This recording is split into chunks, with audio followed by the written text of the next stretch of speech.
Hi viewers, welcome to Ayilnattu samayal. என் பேர் ஸ்வாதி. இன்னைக்கு நம்ம அமெரிக்கன் பிரேக்ஃபாஸ்ட் ரெசிபி பார்க்க போறோம். Sunny skillet omelette.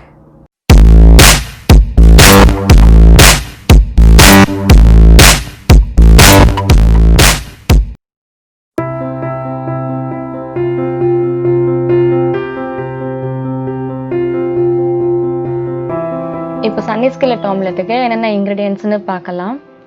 ஃபஸ்ட்டு வந்து நான் ஒயிட் ஆனியன்ஸை சாப் பண்ணி வச்சுருக்கேன். நீங்கள் எல்லோ ஆனியன்ஸும் கூட எடுத்துக்கலாம். கேப்சிகம், இதை பெல் பெப்பர்ஸ்னு சொல்லுவாங்க. ரெட் கலர் கேப்சிகம் நான் கொஞ்சம் சாப் பண்ணி வச்சுருக்கேன். ரெட் பொட்டேட்டோஸ், இதுக்கு நீங்கள் வந்து ரசட் பொட்டேட்டோவும் யூஸ் பண்ணலாம். பூண்டு வந்து ஒரு 3 பூண்டு எடுத்திருக்கேன், மின்ஸ் பண்ணணும். மிளகு பொடி, சீரக பொடி, உப்பு, 4 முட்டை. இப்போ நம்ம பொட்டேட்டோஸ் வந்து துருவி வச்சுக்கணும், கிரேட் பண்ணி வச்சுக்கணும். நான் அதுக்கு தான் ரெடி பண்ணிகிட்ருக்கேன். இப்போ நம்ம பொட்டேட்டோஸை எடுத்து கிரேட் பண்ணலாம். ஸோ இந்த துருவின பொட்டேட்டோவை வந்து நம்ம 10 மினிட்ஸ் வந்து தண்ணியில் ஊற வைக்கணும். எதுக்காக ஊற வைக்கணும் அப்படின்னா, ஒன்று வந்து கலர் மாறாமல் இருக்கணும், கிரே கலராக மாறணும். இல்லைன்னா ரெண்டாவது வந்து பொட்டேட்டோ வைக்கிற ஸ்டார்ச் கண்டென்ட் வந்து ரெடியூஸ் ஆகும் ஊற வச்சிங்கன்னா. இப்போ நான் ஊற வச்சிட்டேன். அதெல்லாம் தண்ணியெலாம் வடிகட்டிட்டு நான் ஒரு ட்ரேயில் வந்து பேப்பர் கிச்சன் டவல் இதெல்லாம் வந்து ஏதாவது ஒரு கிளாத் போட்டுக்கோங்க. நான் பேப்பர் டவல் போட்டிருக்கேன். அதில் ஃபுல்லாத்தையும் இதை நம்ம ஸ்ப்ரெட் பண்ணிவிட்டு அதில் இருக்கிற வாட்டர் கண்டென்ட் எல்லாத்தையும் ரிமூவ் பண்ணிடணும். இது இம்பார்ட்டண்ட் ஸ்டெப்பு.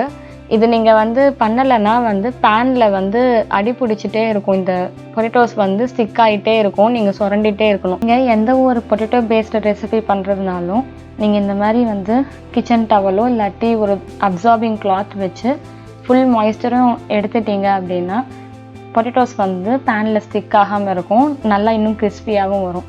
ஸோ இந்த ஸ்டெப்பை வந்து மிஸ் பண்ணிடாதீங்க. இப்போ நான் வந்து கேஸ்ட் அயர்ன் பேன் எடுத்துகிட்டு அதில் வந்து குக்கிங் ஆயில் ஸ்ப்ரே போட்டு சீசன் பண்ணியிருக்கேன். இப்போ நான் ஆலிவ் ஆயில் ஊற்ற போகிறேன்.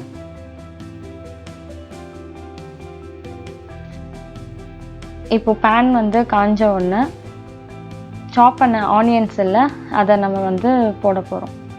ஸோ அதை போட்டு கொஞ்சம் சாட்டே பண்ணணும். அது வதங்கினதுக்கப்புறம் வந்து பூண்டு வந்து மின்ஸ் பண்ணி போடணும். நான் வந்து கையில் மின்ஸ் பண்ணல, நான் கார்லிக் மின்சர் இருக்குது. ஸோ அதை வச்சு நான் யூஸ் பண்ணி அதை மின்ஸ்டு கார்லிக்காக ஆட் பண்ண போகிறேன். அதையும் நல்லா சாட்டே பண்ணிக்கோங்க. பட்டர் வந்து ஒரு 1 டேபிள் ஸ்பூன் போடுறேன். அப்புறம் சாப் பண்ண கேப்சிகம், இது எல்லாத்தையும் போட்டு நல்லா சாட்டே பண்ணணும். பிளாக் பெப்பர் பவுடர் கொஞ்சோண்டு, cumin பவுடர், எல்லாத்தையும் போட்டு நல்லா சாட்டே பண்ணிக்கோங்க. இது எல்லாமே லோ ஃப்ளேம்லேயே வச்சு குக் பண்ணுங்கள். இப்போ நல்லா சாட்டே ஆயிடுச்சு. இப்போ வந்து பொட்டேட்டோஸ் வந்து கிரேட் பண்ணி வச்சு மாய்ஸ்சர்லாம் வந்து ஃபுல்லாக எடுத்துட்டோம். ஸோ அந்த ஷ்ரெட்டட் பொட்டேட்டோஸை வந்து அது அந்த பேனில் போட போகிறோம். இப்போ வந்து பொட்டேட்டோஸை வந்து நல்லா ஃப்ரை பண்ணிக்கணும். கோல்டன் ப்ரௌனாக வர வரைக்கும் நல்லா ஃப்ரை பண்ணிக்கணும். இதில் எல்லாமே லோ ஃப்ளேம்லேயே வச்சு ஃப்ரை பண்ணுங்கள். ஸோ இன்னொரு இன்ட்ரெஸ்டிங்கான ஒரு ஃபேக்ட்டு, எக்கு வந்து நீங்கள் 12 வேஸில் குக் பண்ணலாம். அதையும் நான் வந்து இன்னொரு வீடியோவில் உங்களுக்கு நான் செஞ்சு காமிக்கிறேன், எக்கை எப்படி 12 விதமாக குக் பண்ணலாம் அப்படின்றது. ஸோ மீன் வைல் பொட்டேட்டோஸ் குக் ஆகிட்டு இருக்கும்போது நம்ம அவனை வந்து ப்ரீ ஹீட் பண்ணிக்கலாம் 450 டிகிரி ஃபாரன்ஹீட்டுக்கு. என்கிட்ட இங்கே இருக்கிறது கன்வென்ஷனல் அவன். உங்ககிட்ட இந்த அவன் இல்லைனாலும் மைக்ரோ அவன்லேயே இந்த ரெசிபி பண்ண முடியும். மைக்ரோ அவனும் இல்லை அப்படின்னா நீங்கள் பேன்லேயே இந்த ரெசிபி பண்ண முடியும், அது ப்ராப்ளம் கிடையாது. ஸோ இப்போ நம்மளோட பொட்டேட்டோஸ் வந்து நல்லா கோல்டன் ப்ரௌனாக ஆயிடுச்சு. இன்னும் வேணாலும் நீங்கள் குக் பண்ணிக்கலாம். பட் நான் இப்போ அவனில் வைக்க போகிறதுனால அதுலேயே நல்லா அது குக் ஆகி கோல்டன் ப்ரௌனாக ஆயிரும். இப்போ நான் வந்து இதுக்கு சால்ட் ஆட் பண்ண போகிறேன். தேவையான அளவு சால்ட் ஆட் பண்ணிக்கோங்க. ஆட் பண்ணிவிட்டு அதையும் கொஞ்சம் மிக்ஸ் பண்ணிக்கோங்க.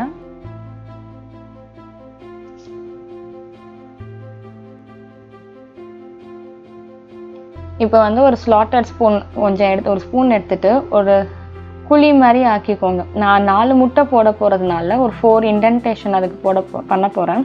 இப்போது நீங்கள் எத்தனை முட்டை போடுறீங்களோ அதுக்கேற்ற மாதிரி நீங்கள் குழி போட்டுக்கணும். நான் இப்போது இதையும் முட்டையை உடச்சி ஊற்றிட்டேன். அதுக்கு தேவையான சால்ட்டு, கொஞ்சோண்டு பிளாக் பெப்பர் பவுடர், அதுக்கப்புறம் மேலே வந்து கார்னிஷிங்காக பார்சலை ஆட் பண்ணுறேன். ஸோ நம்மளோட அவனும் அங்கே ப்ரீ ஹீட் ஆயிடுச்சு. நீங்கள் அவனில் வந்து வைக்கும்போது எப்போயுமே அவன் மிட் யூஸ் பண்ணிக்கோங்க. இப்போ வந்து ஒரு 5 மினிட்ஸ் வந்து அவனில் வச்சு எடுத்துடலாம். இது ஹாஃப் பாயில் கன்சிஸ்டன்சியில் இருக்கணும். ஸோ நம்மளோட பன்னீர் ஸ்கிலெட் ஆம்லெட் இஸ் ரெடி. உங்களுக்கு ஹாஃப் பாயில் கன்சிஸ்டன்சி பிடிக்கல அப்படின்னா நீங்கள் வந்து முட்டை ஃபுல்லாக குக் ஆனோன்னா எடுத்துடலாம். இப்போ உங்ககிட்ட வந்து பேன் தான் இருக்குன்னா நீங்கள் இதே பேன்லேயே வந்து முட்டைலாம் உடச்சி போட்டுட்டு தட்டு போட்டு மூடி வச்சு குக் பண்ணலாம். இந்த வீடியோ உங்களுக்கு பிடிக்கும்னு நான் நினைக்கிறேன். ஸோ கண்டிப்பாக அதை ட்ரை பண்ணுங்கள். ட்ரை பண்ணிவிட்டு உங்களோட ஃபீட்பேக் வந்து கமெண்ட்ஸில் போடுங்க. அடுத்து ஒரு அயல்நாட்டு சமையலில் நான் பார்க்கலாம். அது வரைக்கும் பை ஃப்ரம் ஸ்வாதி.